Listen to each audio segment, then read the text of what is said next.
પટ્ટા માર્યા છે, હું એમ માનું છું કે હવે ગુજરાતની સભા સુરતમાં ભલે હોય, આ સંબોધન આખા ગુજરાતને છે મારું, હજુ આપણો આત્મા નહીં જાગે તો કેદી જાગશે?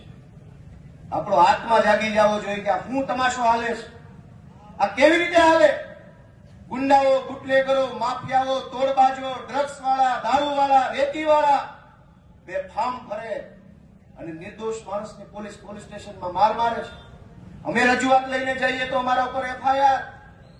એટલે મેં નક્કી કર્યું છે કે ગુજરાતનો આત્મા જગાડવાનો છે દોસ્તો, અને મેં નક્કી કર્યું છે કે અમે ન્યાય નથી અપાવી શક્યા દીકરીને, અને એટલે દીકરીને જે પોલીસે પટ્ટા માર્યા છે એ પટ્ટા આજે હું ખાઈશ જાહેરમાં. અને મેં નક્કી કર્યું છે કે આ દીકરીના પટ્ટા માર્યા છે એ પટ્ટા મને મારવા જોઈએ, અને ગુજરાતનો આત્મા જાગવો જોઈએ.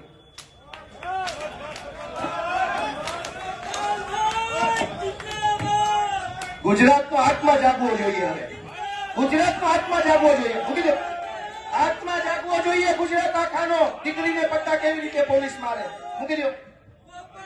ગુજરાતનો દોસ્તો આત્મા જાગવો જોઈએ. આત્માની અંદર લાગવું જોઈએ દીકરીને પોલીસ કેવી રીતે પટ્ટા મારી શકે. દોસ્તો, આ સજા મને મળવી જોઈએ. આ સજા મને મળવી જોઈએ.